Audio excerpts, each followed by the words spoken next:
Hi everyone, and welcome back to Traumama House.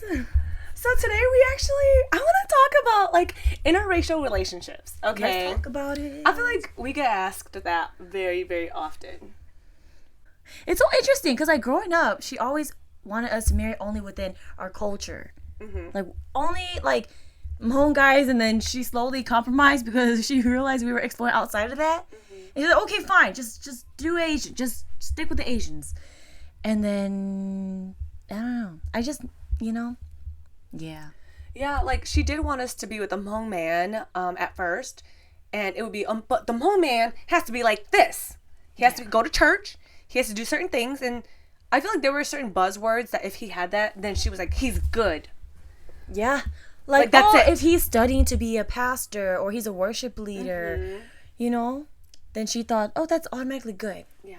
Or like he doesn't have to be Hmong, but if he's white and he loves Jesus and he does this, then yes, that. Yeah. And then, but I think before we start talking about interracial relationships, we did date Hmong men. Yeah, we did. We did.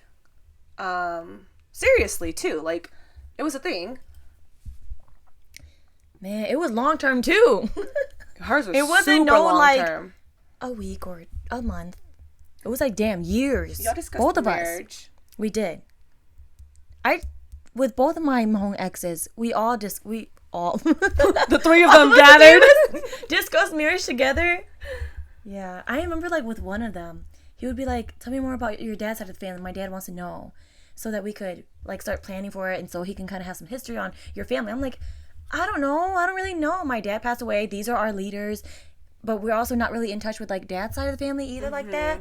But like that ex really did not like it that I didn't really know. I'm like, how am I supposed to know? And his dad didn't like that either. Why he mad that you didn't know? Yeah, and it was meant to be that I didn't know because we ended up not getting married. Why he not mad that he's a pervert? No, that's different. Oh, sorry. No, that one's the one that doesn't respect consent. That one, yeah. Why he not mad that he don't respect consent? Exactly. The hell? That's the one you choked.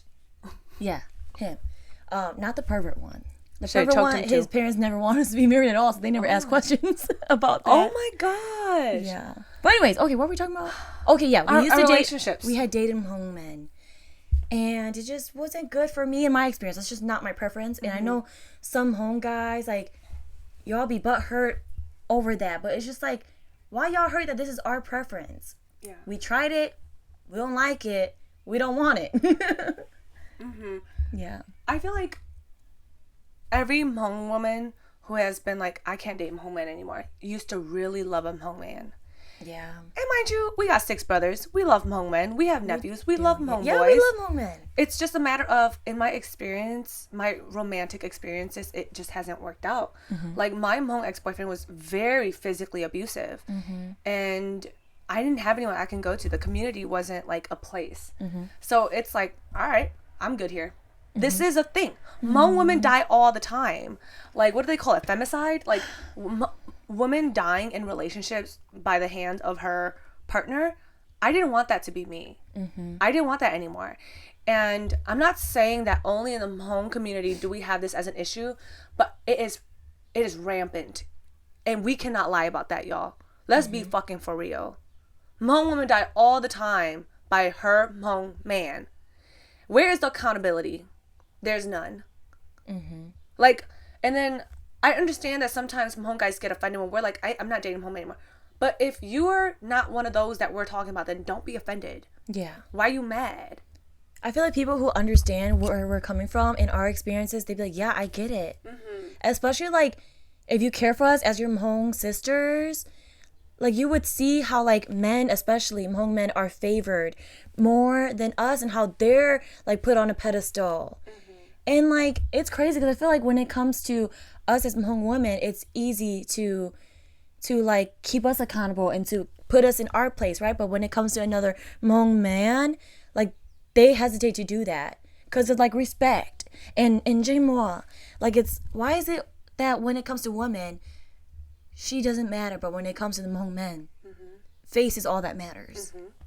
Like, it's so disappointing. Like, even in our very own families, right? If a lady is to leave her relationship, go back, most times they're like, don't come back, you're married. You're married. It's like, I can't fall back on my family either. So it's like, it's bigger than just Hmong men. It is our culture. And I don't want to get too much into that right now. Yeah. But this is one of the main reasons why we're like, okay, maybe a Hmong man can't love me. It's not that I can't love a Hmong man. Yeah. Yeah. Oh, that's so true. I like that how you said that. Because it's not like we don't love Hmong men. We do. But it's also like, we also want to be loved too. And I realize one of my biggest things is that I feel like it's very hard for me to feel like emotionally safe and open around Hmong men. Specifically, there's like a cultural thing where it's like, if you don't even understand how different my life is as a woman, then I just can't. And I feel like I have to be even tougher around Hmong men. Like, I can't just thrive in my femininity and being soft. Because I feel like I have to protect myself because they won't protect me. Does that make sense? It does. And that's very sad because it brings out this defensive side of us. Yeah, and it's like, we don't want to be defensive. We don't want to be strong. And they don't respect that either. Respect what? The Hmong culture doesn't respect a strong, stern Hmong woman. But it's like, y'all corner us into being this. Yeah, it's like we have to be. Yeah, we have to be. Because no one will fend for us. So we're going to do it for ourselves. Yeah. So I feel like, in a sense of like, we've been like pushed out of our culture. Not totally, but in the way of like, oh, we're not protected. Like, for me, I believe Hmong women. I love Hmong women. Like, I want to protect Hmong women. And I know there are Hmong men who have that same viewpoint where they want to do the same thing for Hmong women, but it's very sad that I have yet to come across that. Which leads us to why we've kind of expanded. Yeah. At what point did you realize that's something you wanted to do? Because even before being with that Hmong man that you were talking about, you were in interracial relationships. Yeah. So it's kind of like you know. I tried. Switched. Yeah. Yeah, because I don't really have a type, like physically. I mean, my sisters think I do. But if you look back at my past, not necessarily a type. My first boyfriend was Puerto Rican. And there were just some things that I really liked about this culture. Well, for one, he just spoke to me differently. I didn't feel like, I don't know, culturally it was different. I also, at that time, I was a little young, so I don't remember observing too much, but it was a little different for me. I don't really know what was different, but the culture was different. Like, his family treated me differently. Yeah. I remember you would come home, even though you're just like a high schooler, and you would like tell me about his mom and his family. His mom loved me. Yeah, she gave me a gold ring. Oh my gosh, things are different when the mother of the boyfriend likes you. Yeah, she loved me. Oh, that's so sweet. And then, yeah, I just felt accepted. But tell me about you. Me? Well, I am not dating right now. I realized I just want to be single a little longer until I feel like I want to date. Yeah. Like, I just haven't found anyone that's like, that impresses me. And I'm like, I'm kind of over, like, I'm kind of done. I'm too tired of like looking outside of myself for love. I think right now I'm going to focus on finding love within me. And then I'll date whenever I want to. I don't know if I want to date an Asian person ever again.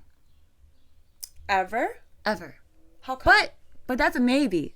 Because who knows? It depends. Honestly, it all really depends on like if I feel like I can thrive with you and grow with you. That would be one of the most important things. And like, do our values align? Do you not give me the ick? Yeah, all those things matter. Like, she be having your money. I have an ick face. Yeah. Like, oh. Like, once you give me the ick, I'm like, I can't do it. Yeah. Like, how will our future look like? Yeah, it's not really anything specific besides all those things that I'm looking for. Like, looks don't really matter too much to me, honestly. Yeah, same. Clearly, ostensibly. Yeah, ostensibly. Well, if you look at my past, apparently it didn't matter. Well, some of your exes are cute. They were kind of cute. Your taste was okay. Yeah, they weren't great. Yeah. Okay, wait, no. Your taste was okay. I want to know, like, no Asian man. I told you this. I don't think I want to ever again. First of all, and not all of them are like this, but most of them are passive. I want someone who I feel safe with, who I can count on, who is confident in himself and can stand up for me and lead. I don't want to be no leader. I want to submit to a man. Yeah. To my person, I mean. I like how you said earlier, like, some people in, like, different cultures, like, they talk to you differently. I feel like Asian men, usually, like, the way they talk to me, I don't really like. Yeah. Yeah. It's very harsh. Yeah, it's kind of aggressive. It is very aggressive. It's harsh. It's, I don't know, I'm your woman, but you're, like, mean to me, I guess, all the time. Like, I don't know. There was this Korean guy he's like, and one time he made me cry, because we had this thing where we would, like, tickle each other, poke each other. And I remember one time, he was like, you better stop or else I'm going to punch you in the face or something. And I just stopped, and I was just, you know me. I can't even pretend. So I was like, all right. So after that, I was just done. We didn't really talk. He said that to you? And I went back home and I cried. Yeah, I'm fine. And I remember I addressed it to him one time. I was like, by the way, like, yeah, you did do this. You said this one time, and it made me cry. He was very apologetic. That I like learning from what you did, because he didn't know that was hurtful for me. And I explained, like, well, it's because, like, my sisters have gone through this, and I don't want to ever get into anything like that. And, like, especially with, like, the non-consensual ex that would, like, push me and stuff too. I just never wanted anything to do with that. And so even if it was, like, a joking threat, I don't take those things lightly. I feel like if you could joke about it, like, you low-key kind of feel that way. And sometimes Korean guys are just aggressive, and I don't want nobody aggressive. I feel like someone who is a man, he already knows that, like, he's the man. He's him. Yeah, you don't need to fight for it. Yeah. I like that. I think it's good that we're focusing on qualities, because it's not like we're like, I only like this specific kind. It's like, I like these qualities, these traits, and they just so happen to not be in Hmong men. And the Hmong men we know. If you know really amazing Hmong men, shout them out. Like, we really honestly, we do want to take a moment to appreciate really good Hmong men. Yeah. It's just, there aren't that many of y'all out there. Honestly. I like the gentleness thing. I like... Yes. The way they talk, it's like they put you in your place respectfully. Respectfully, and I'll submit to that. I like direct communication. I like someone who ain't afraid to do certain things. And I just feel like some cultures, like in their family, they're brought up that way. Like, you do this, you do that. And Hmong men, I'm sorry. I'm not wrong here. Y'all are brought up, catered to. Oh, yes. Your sisters, your mom. Where's the accountability? Y'all do whatever you want. And there's, like, no appreciation for Hmong women. And in a lot of these other cultures, their women are so headstrong, you know, for many reasons. But there's an appreciation, there's a reverence and a respect to that. And I like that. What? I know that was super serious, and I agree. But, you know, like, I feel like I have ADHD sometimes. But while you were saying that, it made me think of, like, you know, in the past when I would date Hmong guys, and, like, after we, like, one of them and I would break up, and we would, like, start talking again, he'd ask me about the guys I would go on dates with. He already knew that they were not Hmong. He knew that they were different races. He always told me he felt like I would date someone outside of the Asian culture. Really? Like, they knew it. How do they know? How do y'all know? Like, okay.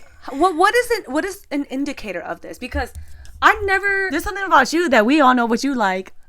And I have no idea why. I don't know what it is, but even the guys even the guys I have dated, they'll be like, I know you like this. I mean, I'm like, there's nothing about me. No, you'll be like, there's nothing about me that says that. Yeah, though. Yeah, and comment below, because I know y'all know. We all know what she like.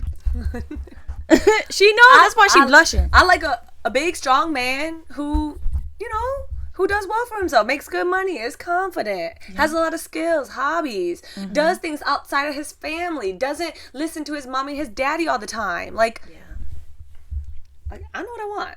I know the qualities I want and I'm looking for. And I'm sorry, this might hurt to hear, but it's like, it's easy to look past, like, okay, this group of guys just don't have it.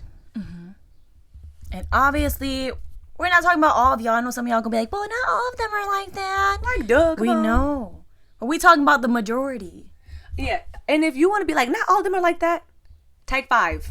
Tag 5 of them. I really want to know.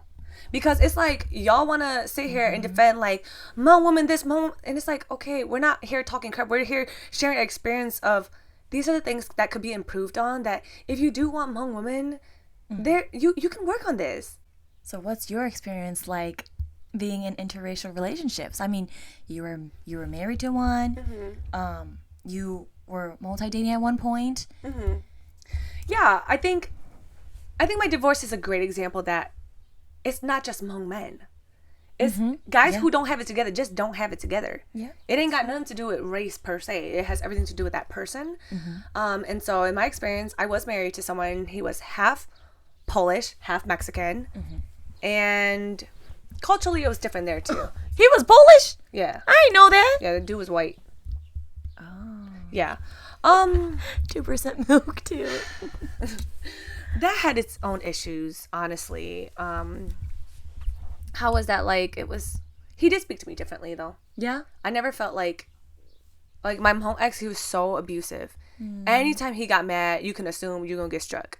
Oh my gosh, that's not okay. No one should ever have to experience that. It's not okay, but I quickly realized that even Hmong men in leadership positions, whether it be in the church or schools, they don't really, in my opinion, I don't feel like they really care about Hmong women. And that's my opinion. I'm a die on this hill. Yeah. Because that's my experience. But yeah, my ex-husband, not perfect, but there were some things that he just did that just made me feel more loved naturally. He wasn't perfect, far from perfect, but as small of a standard as this is, I didn't feel like he would, I was physically in harm. Whereas safety's huge. Yes, safety, right? So, but after my marriage, I was multi-dating for a little bit, and things are different. I also know myself a little bit more, and so I also know what I like, what I don't like. And if you know me, you know I'm very sassy. There's only like a curated group of people who can handle that. And usually it's people who grow up in families where they can handle it, and usually they're melanated. And it's not like that's my goal. It just so happens. Yeah, they usually are the ones that approach you. You're interested in some of them too if they can impress you. Yeah. Hmong guys and white guys never hit on me. Ever. It just... White guys do. Not really. Yeah. Do they? Yeah. That guy with the... Most of the times they don't hit on me though. Like, I can count. Like, okay, they just don't really like me like that. That's fine. I don't like everybody either. So, yeah, it is a little different. I know you were dating a little bit at one point too. Yeah, a little bit. But apparently no guys want me at all. No, apparently I date the first guy who wants me. That's crazy work. Okay. Yeah, I feel like dating black men specifically, we have to have certain conversations. Yes. And I realize like I can't be dating someone and not have those serious conversations because it's the reality of things, you know, it's their everyday reality. And so I think like, and for me, I don't just date to date either. I date for like long term, like for a future with someone. And so I think that's why it's important to talk about like those serious things, like having children together one day, and how like life is for them too. Like dating a Hmong guy, I don't have to worry about their safety, especially like being around the police. But with like having dated like a black man, it's like those are things I worry about. And like the justice system too, because like I dated someone who was a felon. Prison Mike. And just like how like unfair the system is, and being able to have those deep conversations about it, I feel like the reason why I am more open to interracial relationships is because I just don't have to explain certain things. Like we get each other.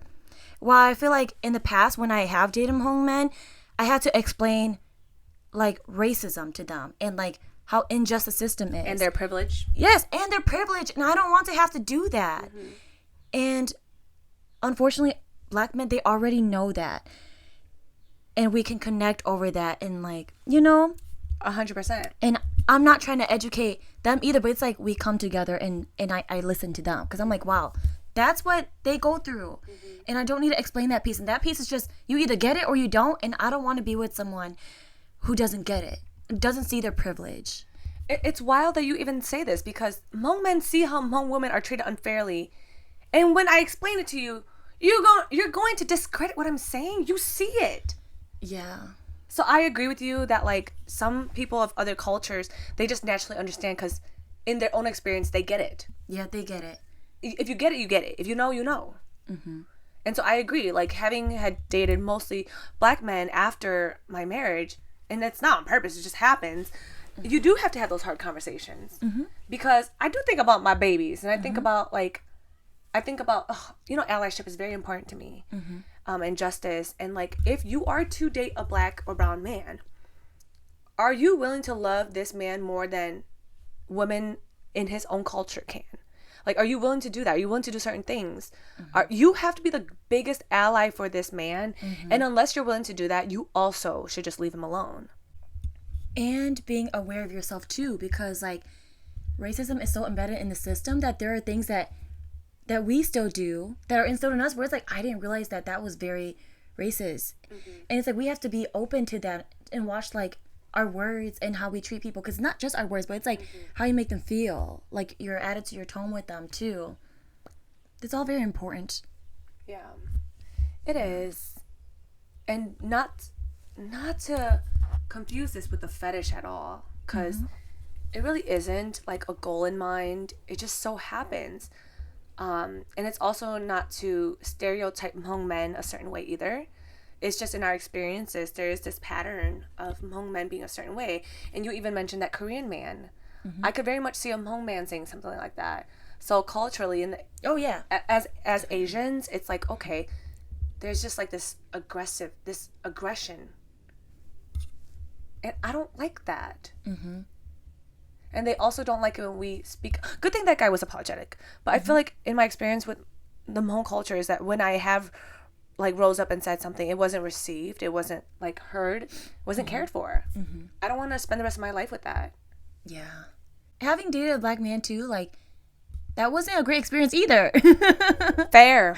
Yeah, so it's just like, and just because you had one bad experience doesn't mean that everyone's like that either. This is not to say that like every group of this is exactly like this, and you know, and also this ain't to say all Hmong women have given up on Hmong men. Oh yeah.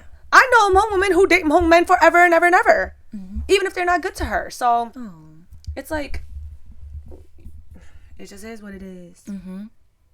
Yeah, we're like basically, we grew up kind of preparing our lives to be with the Hmong man. Like I remember being told, like, oh, you have to wake up early, you have to cook and clean so that when you get married, you can do that for them and their family.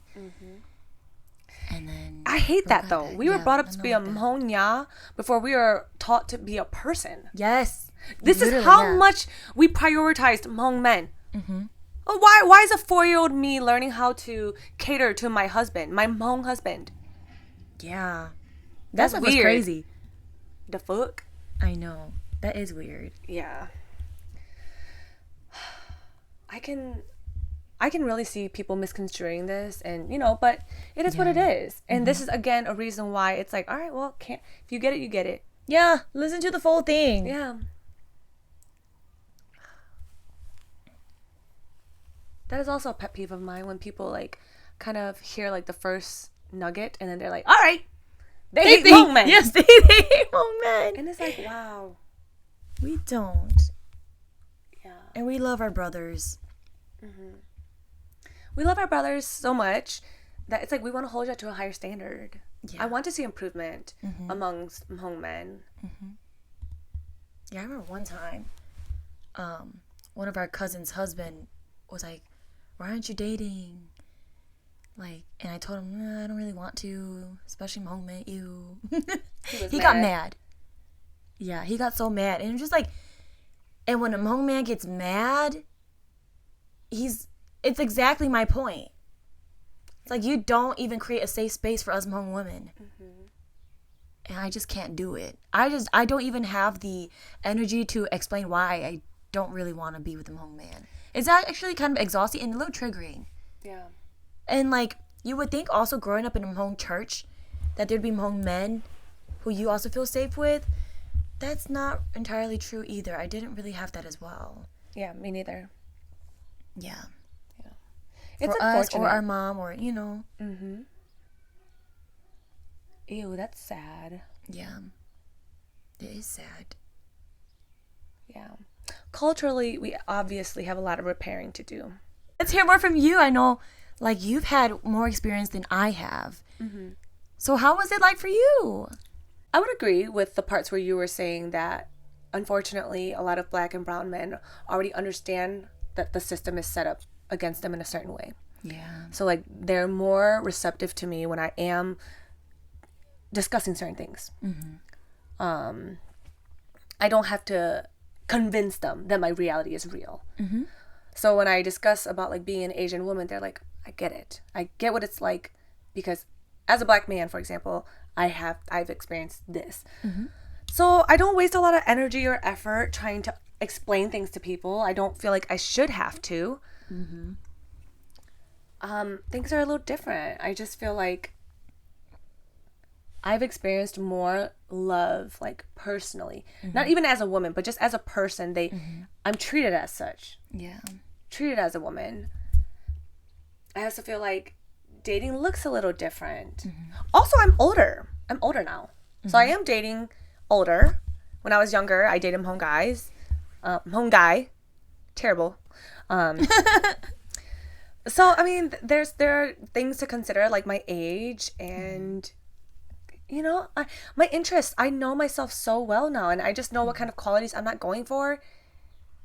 I forget you like older guys. I do. I like older guys too. Yeah. Yeah, I don't think I ever want to go back to young guys. You kind of can't. Yeah. Because they're just more mature. It's different. It is different. They think differently. And they have more control of their impulses too. They communicate differently. Did I already say that? No. They do communicate differently, and I do appreciate that. Yeah. That matters a lot, especially in relationships, because there are going to be conflicts. How do you resolve them? I wonder if this is like, because I've dated some really good guys, and all of them have really great relationships with their mom and their sisters. I'm noticing this is a pattern. Yeah. And when I think about Hmong men, it's very rare I even see a Hmong man hug his mom, let alone tell her how much he appreciates her. And that's what I want. This is not, I can't make a man good. He has to be that on his own. And then we merge. So, so in my experiences, there are just some Black and brown men who are just more open, more vulnerable with their love for their mom, with their nieces. You know, they're okay with being softer. Yeah. I feel like true masculinity is a good balance of your feminine and masculine side, like your softness and versus your roughness. Yeah. I agree. You know, I feel like, especially in the Hmong community, homophobia is a big thing. Yes. They think it's even gay to hold a purse or to be humble. Oh my gosh, yes. And I'm just like, oh, well, I don't want that. I want to be with someone who wants to hold my purse, treats me like a princess, cater to me. I want that. And I don't really ever see that in being with a Hmong guy, for me personally. And I've experienced way more like chivalry being with a non-Asian guy. Yeah. I agree. Like, it's actually like a lot of emotions and like sadness with having this conversation, because it is hurt that causes all of us to operate the way that we do. Yeah. Like, even as I think about like my sassiness, like who can handle that? I don't feel like Hmong men can handle that, because their moms don't get to express their feelings because their dads don't allow it. So it's like my sass isn't just, it's kind of like despised.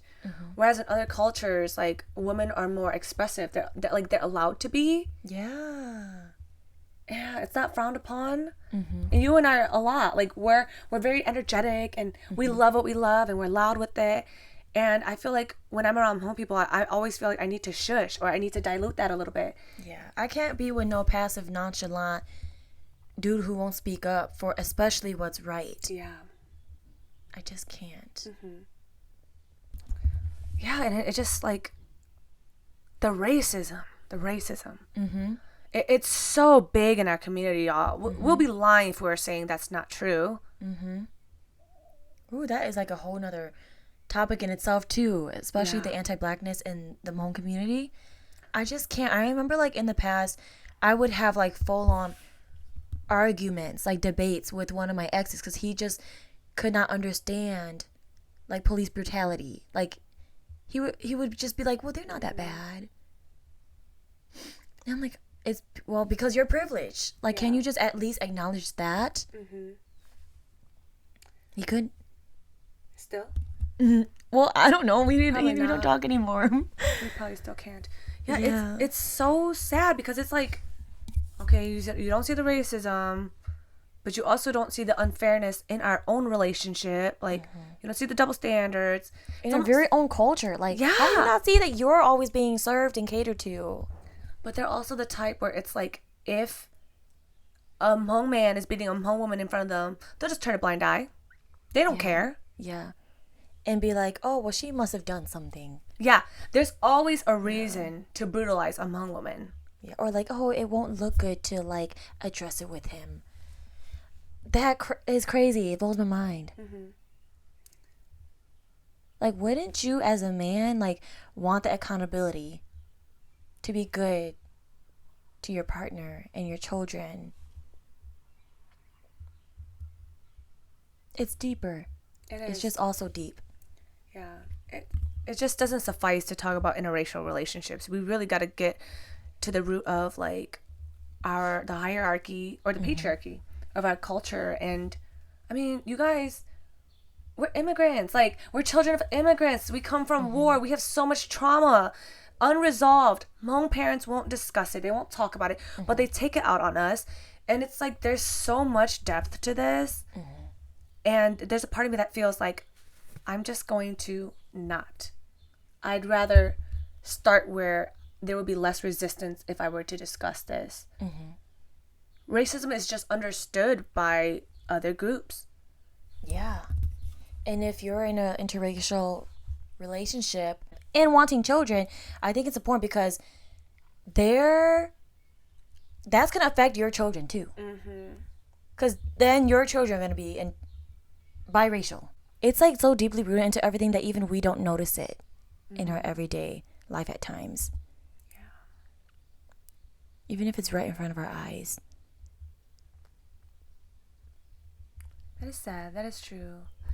And if you're a Hmong man and you're watching this, I hope you got something. I hope you learned something. Like, not even just romantically, but like your sisters, your mom. Like, we really do need each other. Yeah.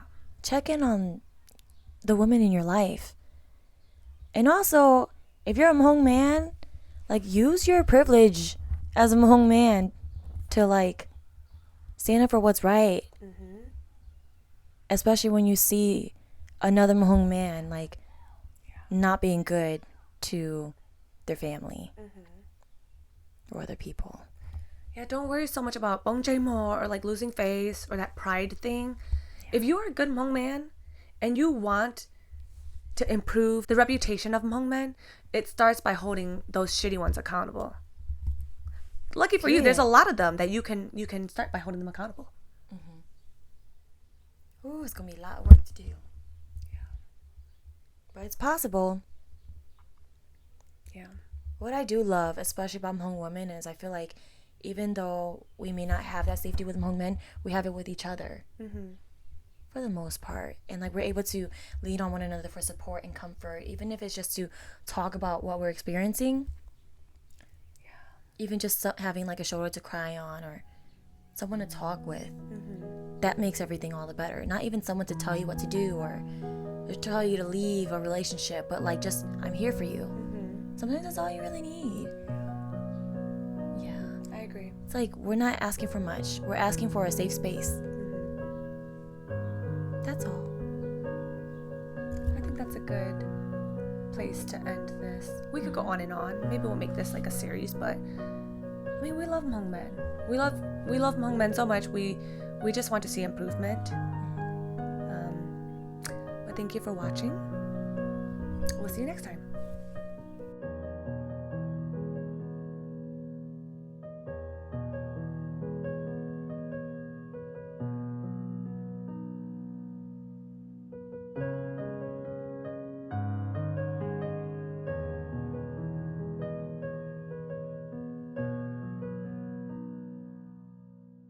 Hi, everyone.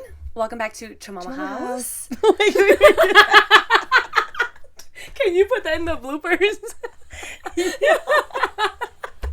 Oh my gosh. Okay.